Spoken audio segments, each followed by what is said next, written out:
Good evening, brothers, and thank you for coming to attend another one of our monthly webinars that the Brotherhood is more than pleased to bring to you. We're so thrilled tonight to have with us a very special guest. But before I get to introduce him, I'd like to you all to join me in prayer as we start. The Lord be with you. And also with you. O Lord, our heavenly Father, whose blessed Son came not to be ministered unto, but to minister, we beseech thee to bless all who, following in his steps, give themselves to the service of their fellow men. Endue them with wisdom, patience, and courage to strengthen the weak and raise up those who fall, that being inspired by thy love, they may worthily minister in thy name to the suffering, the friendless, and the needy. For the sake of him who laid down his life for us, the same thy Son, our Savior Jesus Christ. Amen. Amen. Another one of those little special prayers out of that 1950s prayer book that I hold on to. Well, brothers, thank you for being here, and I'm sure we'll have some more that'll be joining us in a few minutes. But I'd like to go ahead and introduce our speaker for tonight, and I will say I've been very excited about this event coming up tonight. I heard about Major General Kurt Ryan from one of our chapters here in the Diocese of East North Carolina, where he spoke to their Brotherhood meeting. And right after he had finished, I got an email from that chapter director that said, wow, this guy is great. You got to get him to be a speaker sometime. So I reached out and we were able to work out this date. Major General Ryan is thankful. We're thankful for his 35 years of service in the as a U.S. Army retiree. In 2021, he began a 3,200-mile journey to see our beautiful country and the people that reside here. His life's been all about making a difference in people's lives. He's an Eagle Scout. He's a mentor, a teacher, and a coach to many youth in his area. He's just received a North Carolina Governor's Medallion for exceptional volunteer service. If there is ever truly a more adventurous volunteer, I don't think I've ever met one. And to show you how adventurous he is, he's joining us tonight from his home down in North Carolina that he had just arrived at today after a 1,000-mile bike journey from Canada down to North Carolina. So he does not look like I would look after a 1,000-mile bike journey. I can assure you that. But Major General, we are so happy to be here and that you're here with us tonight. And I'm going to step through the slideshow. And if we can, we'll watch the videos. If we can't, we'll just step through them and save all that. And I'll send out the presentation to everybody when we're finished tonight.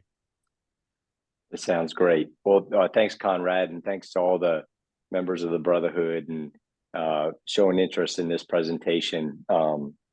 As Conrad said, I literally just got off the bike around noon today, having kicked off about 13 days ago a goal of riding from the Canadian border up in Maine down to Key West, Florida. So we just completed our halfway point today, and I landed really close to my farm in North Carolina. So I was planning on doing this out of my RV, the support vehicle that we use to kind of get us on down the road. But I was able to get back to my house today, so connectivity here is so much better. But thanks a lot for having me. I did have an opportunity to give this presentation one other time. Ray Franks, a member of the Brotherhood in Greenville, North Carolina, invited me to speak at his church one time and gave me the liberty to choose what I wanted to speak about. And I said, well, I'd like to talk to him about bicycling of all things. And so really proud and honored to have the opportunity to kind of share you my story about my ride across America now 2 years ago, and what I learned and just how important it was to me as part of my transition from the United States Army and service and then into the civilian world. So we're going to flip through some slides. There's about 7 or 8 of them. There were some embedded videos that give you a sense of terrain and weather and the experience, but I don't know if they're going to play well, but we'll muscle through this and we'll be fine. So Conrad's controlling the slides. So I'll just ask him to advance them when we're ready.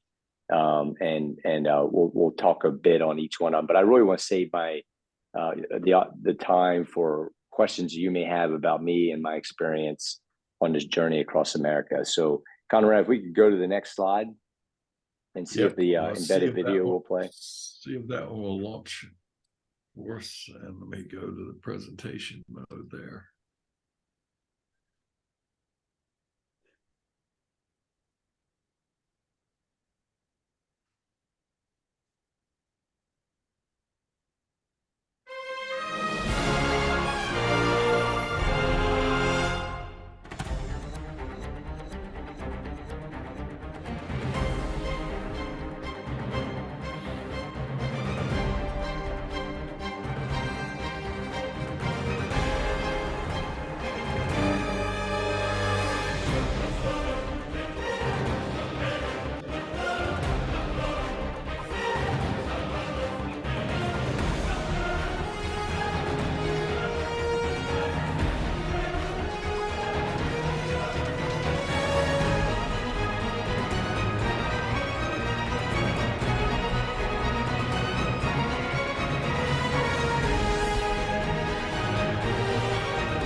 Well, hopefully that played. It did. Yeah, it was great. Well, it's just a little bit of a teaser that one of the support guys made while he was sitting in the vehicle waiting for us to catch up every day. But I just thought it was a good way to kick this off. Here's our agenda tonight. Again, just kick through a couple slides, talk about this experience of riding across America on 2 wheels.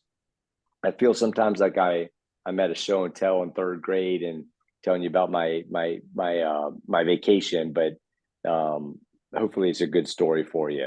We came to this in a weird way about 10 years ago, almost 12 years ago.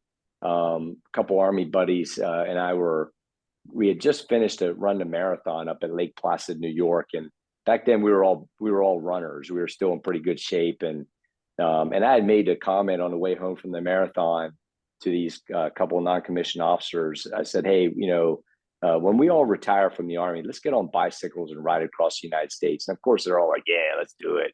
That sounds great." And they didn't realize that 10 years later, I'd actually call them on it when we finally all were retired, and asked them if they would join me on this kind of epic opportunity to see the United States. And to the one, they all said yes. A couple of them rode, a couple of them were support personnel, but that's how we ended up in 2021, as I was finally allowed to transition out of the United States Army in June of 2021. Just days after I had my retirement ceremony, we were on bicycles and we pointed those things west with a destination of really the West Coast. And as we got closer, we kind of refined it to San Francisco. So we didn't know where we were going to land or where we were going to end up, but that was the goal, was to ride from coast to coast. And again, to see the wonders of this great nation, because it really is a wonderful United States of America. So if I could, Conrad, go to the next slide, please. Okay. So we rode from east to west. That's untypical. Most folks who ride bicycles across the United States choose a west to east route, typically because of the winds and the way the prevailing winds push across the United States. But for us, we all lived in North Carolina, so we said, let's go up to Virginia, and we'll start at the Virginia coast. We chose a very important place in our American history, Yorktown, Virginia, which is really the birth of the nation. when General Washington accepted surrender of Lord Cornwallis in 1781, and we just started pedaling. We didn't know where we would be the next day. Quite frankly, we had no route plan, but that map captures kind of every day. We would put a sticky on the map where we finished for the day, and the next morning we wake up and try to pick 60 to 75 miles farther west and ride to it. And that's really how we ended up choosing the route we did. It was not a choice, it's just where our bikes took us. And so we went through 10 states, starting in Virginia and finishing at the Golden Gate Bridge in San Francisco in California. My goal was really just to kind of find the fastest way across the United States. We did pick the kind of widest place. We could have picked more narrower routes, maybe to the south, but we picked straight across the center in the heartland of the United States. It was the most direct route for us. Again, not a typical cross-country ride. Most will ride from Seattle across the northern part of the country and then south along the eastern side of the Rocky Mountains, and then turn east to the coast, the Atlantic coast. So that's our route. Maybe some of you all live in these states, be interested in any questions you might have about our experience in any one or any of those states as we get the question and answer. Conrad, we go to the next slide. So I did not do this by myself. Again, I asked for some folks who we had talked about it in 2011 to join me from top left, Command Sergeant Major retired Alan Fritzing, who just got off a bike with me a few minutes ago. He just rode another 1,000 miles with me over the last 13 days from Canada down here in North Carolina. But Alan Fritzing is the one who in 2012, we did a test ride to see how to do it, because we really didn't know a whole lot about bicycling. Quite frankly, I don't even necessarily know if I like bicycling, but it's a good way for me to see and feel everything about America. And that's why we choose this as our venue. So Alan Fritzing was the first to sign up. There in the middle is my brother-in-law, Jeff Noggle, who is a very avid bicycle rider. He was actually the professional of the group. And he just, he drives a school bus during the school year, and he had off on the summer and said, hey, can I tag along? And we said, absolutely. So Jeff made it to San Francisco with us. And then I'm in the top right there. Bottom left is one of our two support personnel that joined us, Command Sergeant Major Jose Castillo, over 30 years of service in the United States Army as a senior enlisted advisor to the commander. And then Command Sergeant Major retired Mike Mosier.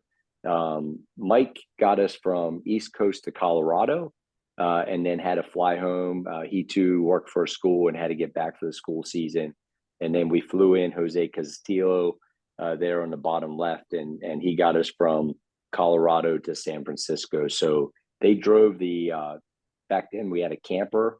We're now upgraded to an RV. But they drove those vehicles, and we chased that vehicle all the way across the United States in 15-mile sprints. And they also did all the cooking.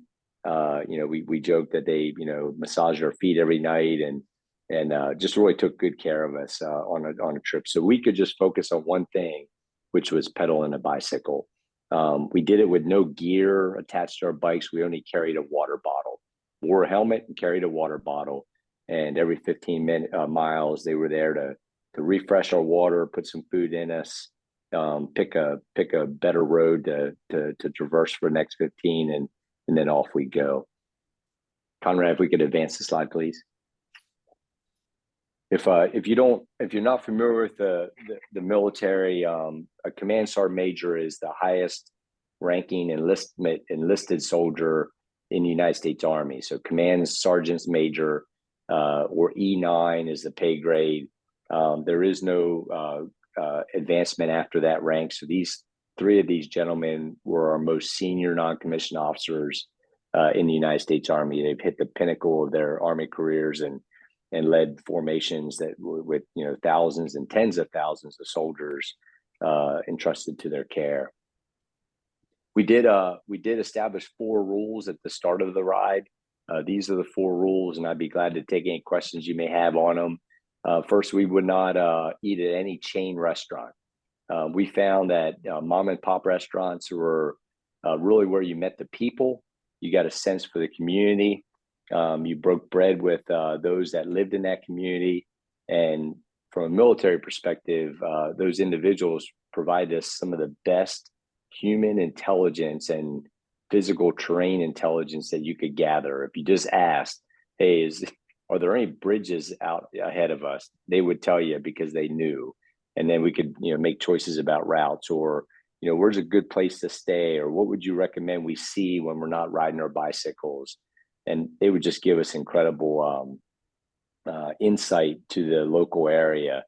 So we use mom and pop restaurants. We also just got a sense for the flavor of the different diverse foods that folks eat in their parts of the country. We only transited small towns, which kept us on back roads. I think the interstate system is it's a military necessity to build the interstate system to move military forces rapidly to seaports to deploy overseas, but they really take us away and cause us not to see our small community. So I coach people now, if you can stay off the interstates, it may get you there fast, but you won't see anything. So get off the interstates, get on those back roads, sit through the string of traffic lights on those little villages and towns that you transit, and just see America, because it's really, really special. That's where the history's at. That's where the stories are at. That's where the people are at, is in those small towns and villages.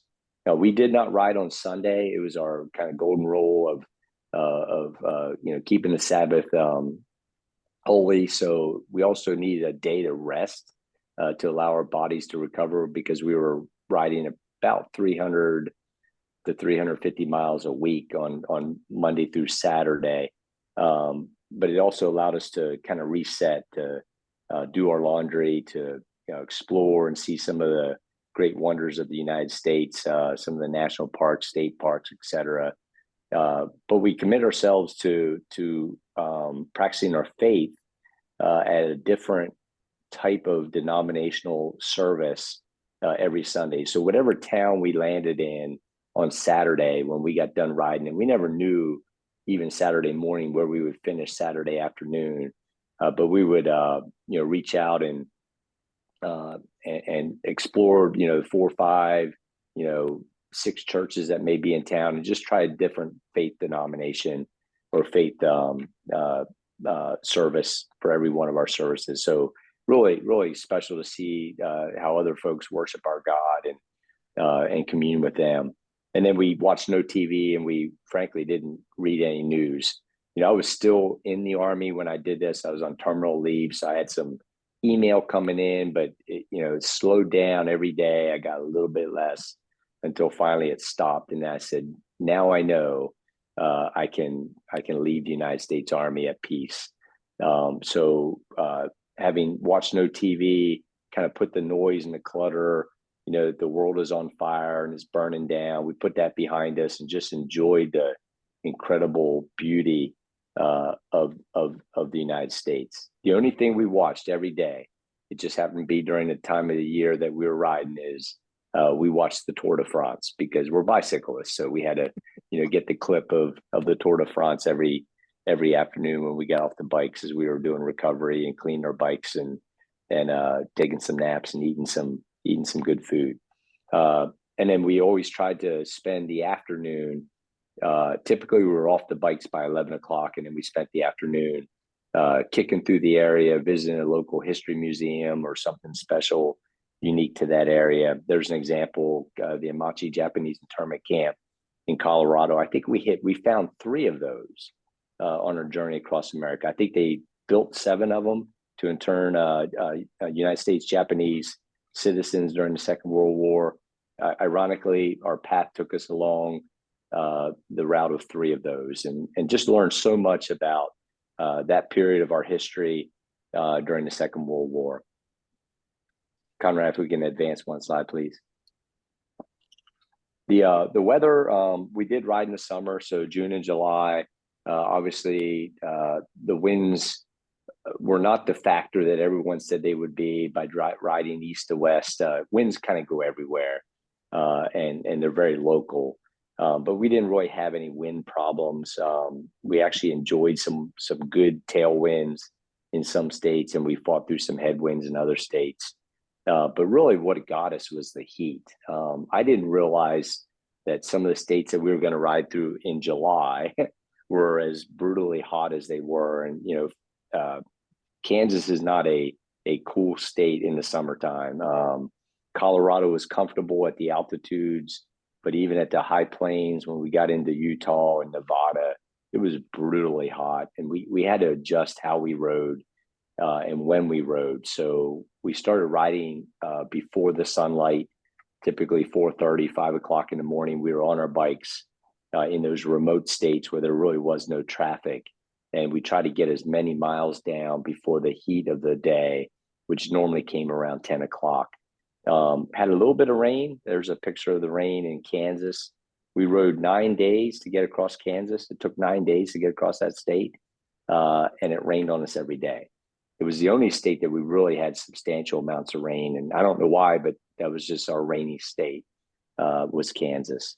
If you could click on the video and see if it plays, it gives you a little bit about the weather. No, let's see. Wait. See if I can get back there again.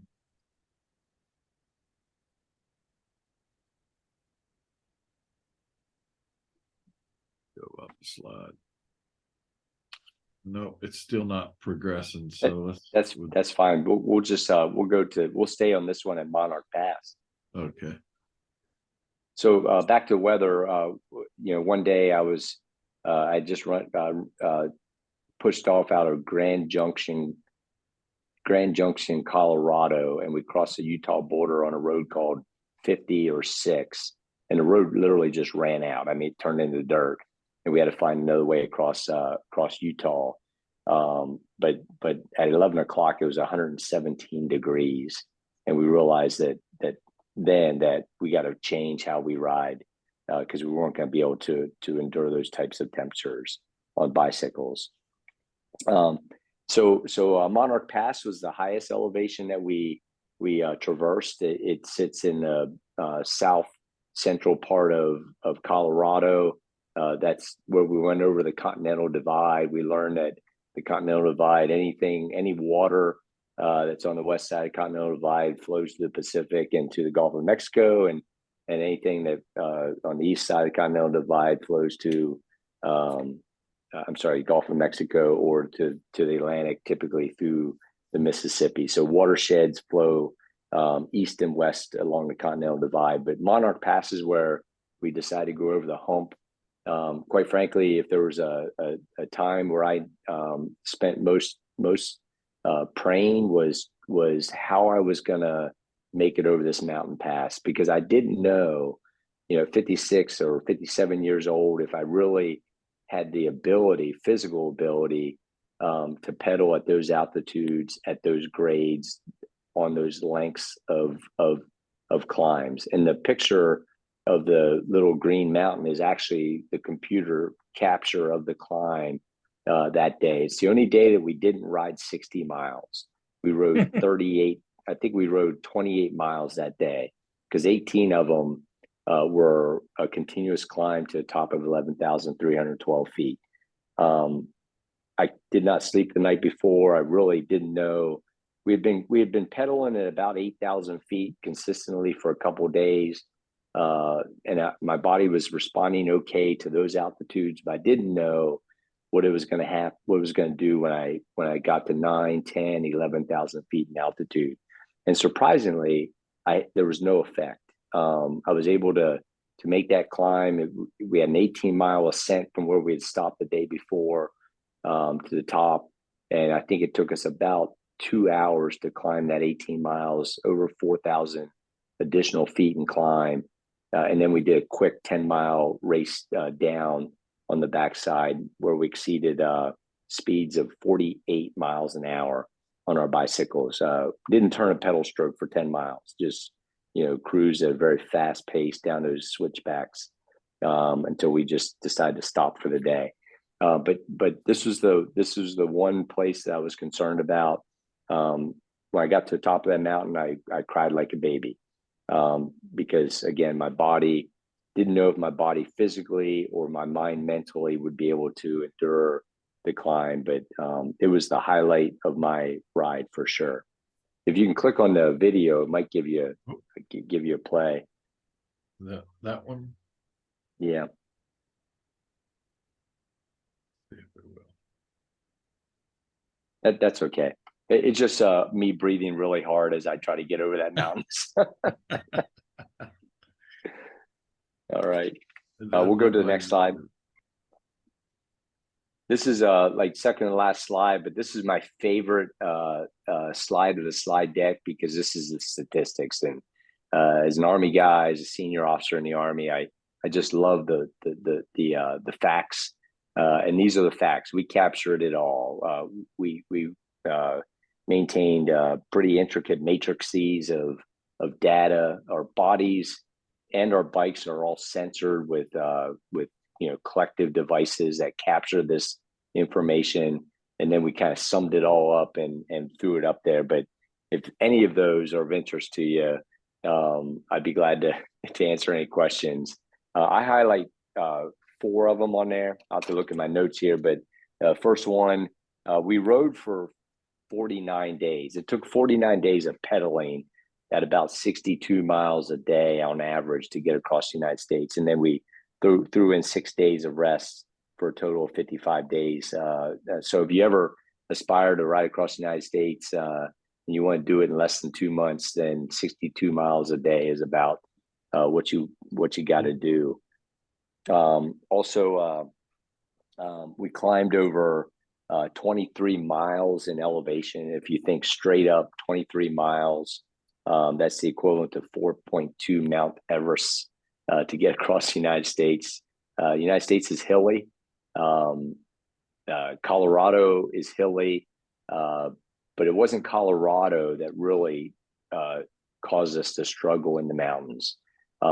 We were able to traverse the Appalachians with relative ease, even though none of us were climbers and used to climbing because we live in Eastern North Carolina. And, I think today I rode 52 miles and I climbed 142 feet total.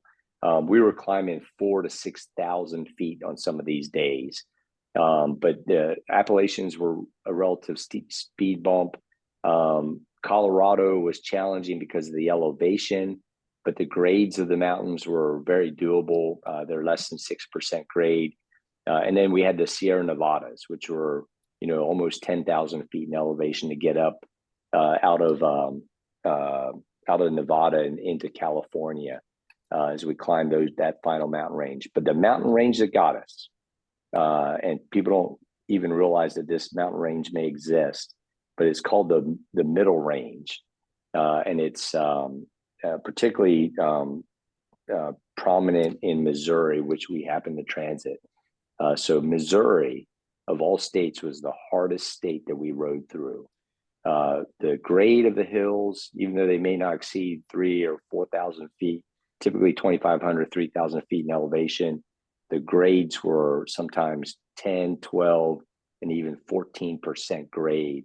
There were short burst climbs that were extremely challenging to climb. And as soon as you got through one, you're downhill and right back into another. And it's a place they call the rollers. And I'll never bicycle through Missouri again because of those rollers.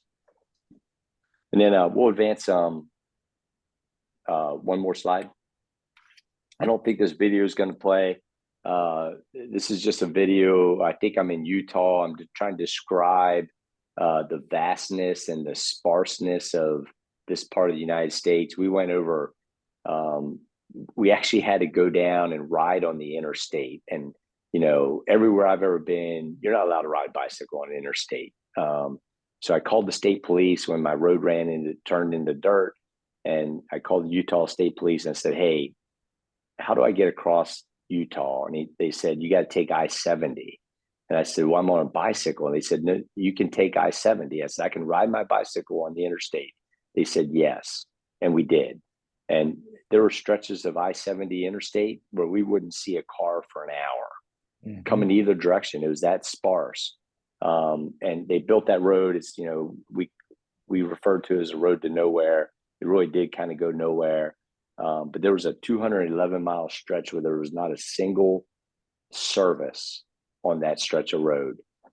So we had to get gas, just like in the movie Wild Hogs. You had to get gas at the last gas stop, or you were going to run out of gas, somewhere on I-70 heading west until we hit civilization again. But very vast. And then I mentioned in the video, if the moon had grass, we'd be riding on it, because that's what it felt like. It felt like the moon landscape out there. But I will tell you, if you live in Utah, I coined it the most beautiful state we rode through. It was spectacular. We really, really enjoyed that. And then lastly, we'll close with the last slide. I did. I just started this ride 13 days ago. We started at the Canadian border in Maine at a place called Lubec, a little village, fishing village. And our desire was to ride the entire eastern seaboard, stay as close to the water as we could, because I feel America through physical and human terrain. It's how I was trained as a military officer, and I wanted to study colonial, pre-colonial, colonial, and Revolutionary War history. And the place you get that is on the eastern seaboard of the United States. It's where all of our initial settlements began. It's where most of the revolutionary battles occurred, on these waterways and these villages and towns that were starting to grow along the eastern seaboard, from really Boston to Charleston, South Carolina. So that was our exploration. We got a lot of great history. We saw a lot of great sights. We felt the terrain once again. We saw America at 16 miles an hour, and truly absorbed and took in, again, the beauty of the people and the beauty of the physical terrain that America has to offer. We did struggle trying to get through New York City. We were unsuccessful. We finally had to bypass it because it violated one of our rules first, that we wouldn't go through a large city. But frankly, it became an urban jungle, and we just couldn't even navigate through it safely. So we ended up in North Carolina today, and I think on the 26th of December, we're going to start the second phase and finish up North Carolina, South Carolina, Georgia, and Florida, with the goal of going to mile marker 0 in Key West, Florida. So that's it. Last slide is just a question slide. If you want to learn more about the ride, I document all of them in a daily journal. You can go to Vets Across America at that website, Crazy Guy on a Bike.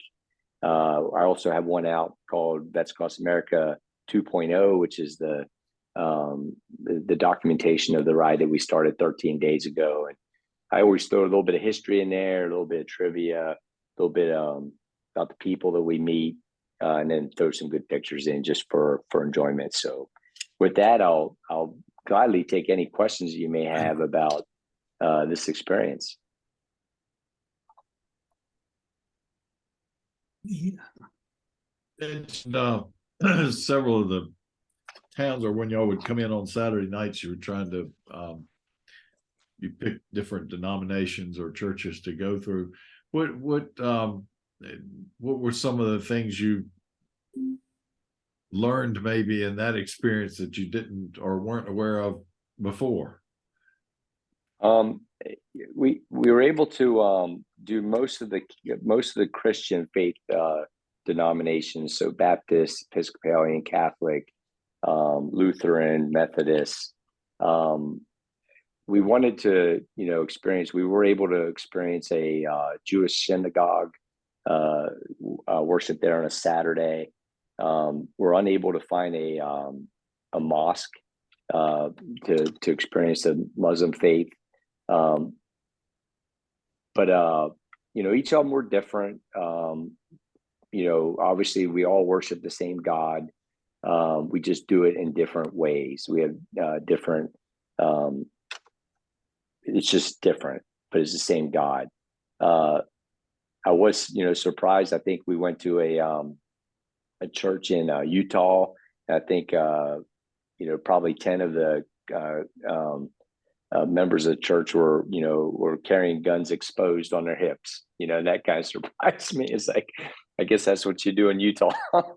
But we even went to a church in Western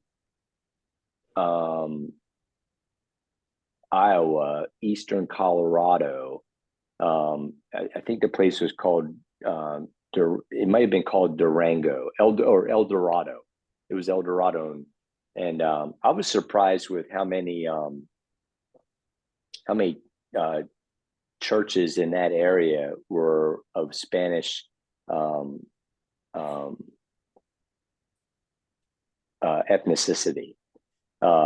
We went to a church where the entire service was in Spanish, and that was exciting. But you still felt the Spirit of God, and you felt a sense of community of a church, even though you didn't speak the language. So each one of them was a little different.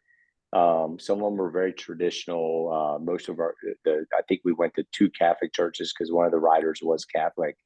We were able to find one Episcopal church in the Midwest that we attended, but just a sense of community and belief and faith that this nation is a nation under God, and we have a deep, rich group of communities that are believers. I have a question for you, General. Go ahead, Paul. One big surprise from all the different types of people you met? No, I'd spent my professional career around the world, and I think I'd either been stationed in or traveled through or conducted operations in nearly 50 nations in the world. And I've been to probably 48 of the 50 states in the Union. And lived in, West Coast, central, or the center part of this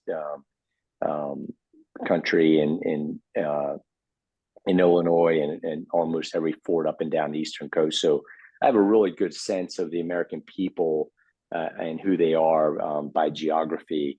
But no, nothing. I think what surprised me most was where I haven't spent time in the United States for any considerable amount of time is the Southwest. And as we push through southern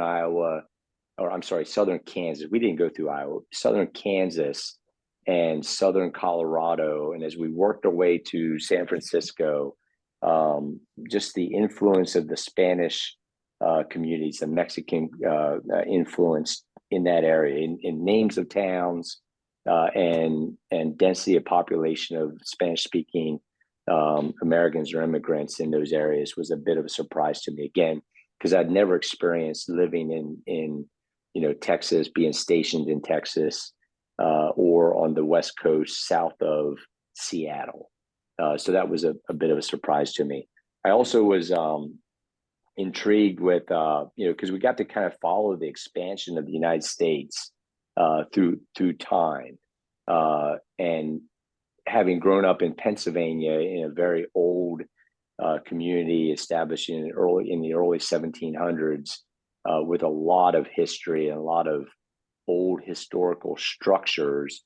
As we worked farther and farther west, things just got younger. I don't know if that makes sense, but the history changed. It was younger for American history. We saw richness in indigenous peoples and Indian history, and then we saw this incredible influence of the Spanish presence. Much earlier than United States or members of or Americans started, pushing and settling into those territories later in our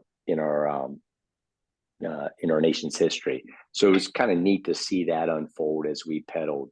And again, I'd driven across the United States back and forth for assignments many times. So I knew the terrain by car, but because I was always in a hurry to get to my next assignment because they wanted to put me to work real quick, I didn't have an opportunity to immerse myself in the culture and to really get out and explore these places. So when you do it at 15 or 16 miles an hour every day, one, you feel every piece of terrain. You literally feel it because you're either climbing it or descending it or traversing it. And you feel the weather, and you feel, you smell the country, you know, be it a place that's raising cattle, or the cornfields of Kansas. You get all the senses of the area because you're on a bicycle versus in a car going 70 miles an hour with your windows up. That's why I challenge people. It's get off get off the interstate and get on the back roads and stop at the cafes and the little restaurants and the mom and pops who are trying to, eke out a living, serving food or whatever they do for a profession. Support them because they need it, and they are us. I tell you, I'm gonna send you. When did you say you're going on the next leg of this trip down the East Coast? Well, we're waiting for it to get cool. Okay. we hit some brutal temperatures the last 2 days here in Delmarva and northern North Carolina. So we're gonna wait till December to start the second leg. I was gonna suggest I'll send you a list of our brotherhood chapters and Yes. And parishes that where they are, their cities that are down from North Carolina all the way down to Florida. That's great. Along the coastline, and see that way it might give you you stop in and ask somebody for a hot dog or something.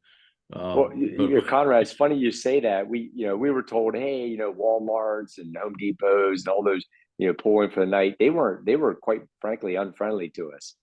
So on day 2, we started seeking out churches, and the church community was incredibly supportive of our stays, because we used to tell them, it's like, we don't need anything. We just need a place to pull our rig in and park for the night.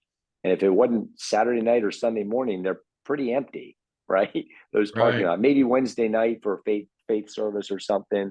But those parking lots are pretty empty. So we really found a lot of refuge in church parking lots for our trip across the United States. We did not find that in the last 13 days in the Northeast. Every church chased us off that we tried to take sanctuary in. So just different. They're different people. You get out in the middle of Kansas, they'll take their shirt off their back and give it to you to help you out. A little more cool and less receptive in the Northeast as we worked our way through, Maine and New Hampshire and Connecticut and some of those states, but still a great experience. Well, I'll send you that before December. That way, I appreciate that. As your backup guys are heading down trying to figure where the next place is, if there's a parish or a chapter close by, we'll give you a contact number, give you a place to stop. All right. What other questions you have? General, tell me about what kind of bicycle you used, what kind of seat it had on it, and was it comfortable or uncomfortable, or how did all that go? Yeah, so I have about 7 bikes, and I just kind of swap them out. I think I took 3 on this trip. I took a special triathlon bike to just ride through Kansas because I wanted to see if I get some speed. And then I ride 2 Scott. They're called Scots, but one's aluminum, one's carbon. They're extremely light. My carbon bike weighs a total of 18 pounds. If you can imagine, I think my aluminum bike weighs 20 or 21 pounds. So not the steel bikes of old. They have all the electronic sensors on them. They have very high intense flashers to alert vehicles to your front, computers that capture all the data that you need, chest monitors to monitor the body because I pay close attention to my heart. I watch my heart rate my heart rate all day on the computer. It's just on the screen. I can watch it go up, go down, adjust my my tempo based on that. And then I run a radar. I run radar on my bicycle, a small device that captures every car that's approaching me from the rear, and it gives me a signal tone in my ear pods that I've got a car or multiple cars, and those show up on my little computer screen as I'm riding, so I can see when they're clear. But again, we ride with no other equipment attached to that bike but a water bottle. Very light, very fast. Run about 110 pounds of pressure in the tires. The tires are less than an inch wide. So on a descent can be very dangerous if you hit a small rock or something. If you go back to the statistics slide, we did have 4 scorpions. A scorpion is a crash. That's what we call a crash. So 3 of the 4 were mine on the cross country trip. I had trouble staying on my bike, but was able to get up and keep on riding each time. And then this past 2 weeks, we had 2 scorpions, and by the grace of God, they were both my buddies, not me. Did you have any flat tires? We had 20. I think we had 24 flat tires going across the United States between the 3 riders. In these last 2 weeks, and we talked about today, in these last 2 weeks, we had 0. We changed 3 tires these past 2 weeks. We changed a lady's automobile tire. We rode up on her and changed her tire. We changed, and then we changed 2 other bicyclists that had flats that were unable to repair their own tires on 2 separate occasions, and got them back on the road. So we changed a lot of tires. They just happen to not be ours this time. Thank you. Sure. No, thank you. 91,000 calories burned on your trip. How did you maintain your body weight? So I actually, ironically, my buddy who came into the ride a little heavier than he cared to be, he lost 42 pounds on the cross country ride. I actually gained weight. I'm not a real big guy anyway, but I actually, put more weight on because I don't carry a lot of fat. But the muscle that I grew particularly in my legs, my thighs, and my calves, actually caused me to gain just a couple pounds.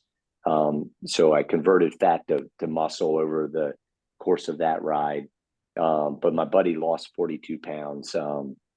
He was carrying some more weight than he cared for, and came out of the ride in really great shape. But we burned so many calories in about a 4 to 5 hour period that our support guy feeds us at every stop. I mean, it's high calories out the door in the morning at 4. I think we had breakfast at 4:30 this morning. We were on the road by 5:50 pedaling, and then every 15 miles we get off those bikes for about 5 minutes, and he jams something into our throat that's high caloric value, and we just consume a lot of electrolyte sports drinks while we ride. We go through about 6 bottles in 4 hours to keep the body replenished and working right. Because really, the physical, like anything you do extreme, be bicycling, or I was a marathoner for many years. It's really not about the physical. It's whether you can keep your brain regulated to keep from quitting. And something they teach us in the Army, but you get to practice it in extreme sports opportunities like this. If you can keep the brain regulated, particularly blood sugar level, and keep that brain operating at a high level of performance, your body can do incredible things physically. It's the brain that will cause your body to quit, not the body. It's just how the body works. So we keep that brain well fed, well watered, well electrolyted, with the right balance of sugars, to keep the right brain defeating the left brain, if that makes sense. And we have our moments. I keep trying to feed my brain, but it keeps going to my stomach. General, I had two questions. How'd you Sure. get back, and what's the first thing you did when you got home? Yeah, so I drove back. It took 6 days. I had to camp, I had a camper, so I had to get that home. And the first thing I did when I got home is I threw that camper on Facebook Marketplace and sold it the next day. It was about worn out. So it had been a back across country a couple times because I had been stationed East Coast to West Coast, East Coast to West Coast. I'd driven back and forth so many times the wheels almost literally fell off of it. Yeah. But and then the other thing I didn't do, this will surprise you. So I rode about 7,000 miles in 7 months in 2021. I got on a bicycle on the 1st of January in training, and I called those sergeant majors and said, "Hey, are you in?" And then I trained for 5 months, and then I rode to 3,200 miles. So we had about 7,000 miles by the end of July, and I did not ride a bicycle again until this year. I really just lost the passion for it on that ride across the United States. And I woke up on the 1st of this year knowing that I needed a purpose. I needed something to drive me to do. And I called those same gentlemen and said, "Hey, what do you think? Canada to Key West?" And they're like, "We're in." And we got back on bicycles. So that's what we're doing now. I imagine y'all were pretty well bonded beforehand, but going through this adventure and experience the bonds between the three of you, or the five of you, I guess, be something that'll be there forever. That's right. What it does for us, Conrad, is one, some of us have known each other for nearly 40 years. We served together when they were privates and I was a lieutenant in the 82nd Airborne Division. Others I met later in my career. And we all, experienced the crucible of war together. And so it gives us an opportunity to reunite amongst a fellowship of comrades that, quite frankly, you can struggle having that same connection with or ability to share a story with in public or in a setting that others wouldn't understand. So when you put us on a bicycle and we're able to spend time in an RV for 55 days, we get to really enjoy retelling those stories and bringing back those memories. Remembering today I rode with an American flag, a gentleman who had been following us on Facebook, hopped in his car 48 hours ago and rode up from Sebring, Florida, and met us in southern, they met us at I'm going to say Cape Charles, Virginia, which is at the end of the Delmarva Peninsula, right there at the tunnel into Norfolk.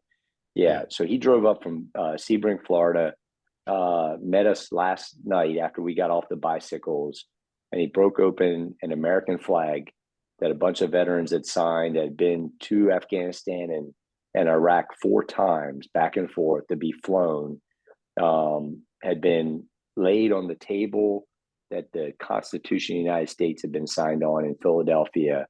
And he got up this morning as we were preparing to ride bicycles, and he said, "Will you sweat on this?" And we opened it up. We said the Pledge of Allegiance, Pledge of Allegiance to that flag. We folded it up. I stuck it in my back pocket on my shirt, and we rode with it. And then we got done riding in Edenton, North Carolina this morning, and he said thank you, and he hopped back in his car and he drove back to Florida. So you find those opportunities to connect and to reflect about just how great this United States really is. If you watch the news, the world is burning down, but you ride across America and you see none of that. Now, some of us, we avoid the big cities, but small town America is God-fearing. They're proud to be Americans. They love their country. They work hard every day. They will give their shirt off their back to help you in time of need. They offer their children to the service to serve in a purpose greater than themselves. We live in an exceptional nation, and we can't forget that. But if you sat and watched the news all day and you didn't leave the safety of your own house, you would believe that the world was burning down, and it's not. It's far from that. We just got to keep the faith and believe in this great nation, and we will be okay as a nation. I always say, don't bet against America. Even in its worst time, don't bet against it. We are exceptional, and our people are exceptional. Well, Major General Kurt Ryan, thank you so much for your presentation tonight. It's been so inspirational. I can't believe that the news media isn't covering every bit of y'all's track. And I tell you, None of that. You rode down Route 17 right there through Hertford on your way to Eden. I'm sure if you were traveling the back roads, I wish I'd have come out there to at least give you all a bottle of water or something. Yeah. But I came down 32 out right. of Suffolk. I left Suffolk and came down 32, got lost, added a couple extra miles to my ride today, but found ourselves on an incredibly special backcountry road. The tobacco was coming up. There was cotton out there, Yeah. obviously beans and corn. I mean, it was just spectacular. And that was our last day until the winter. But yeah, it's special. And we do none of this for media. We don't take $1 to do it. We do this. People say, well, what's your cause? And I said, because we want to see the beauty and the awesomeness of America. And you can do it on a bicycle and be really intimate with it. And that's why we do this. But thanks for the opportunity, Conrad, for Thank you so speaking much to your fellowship. We will be we've been recording it, and we'll be getting it posted up to All right. our website, and I will close us out in a prayer. So, brothers, All right. Thank you. the Lord be with you. And also with you. Go on your way in peace. Be of good courage. Hold fast to that which is good. Render to no man evil for evil. Strengthen the faint-hearted. Support the weak. Help and cheer the sick. Honor all men. Love and serve the Lord. And may the grace of our Lord Jesus Christ and the love of God and the fellowship of the Holy Spirit be with us all evermore. Amen. Amen. Amen. Thank you, brothers. God bless America. Thank you for being here, and God bless America. Thank you. Thank you so much, Kurt. Sir. Thank you, Thank Kurt. you.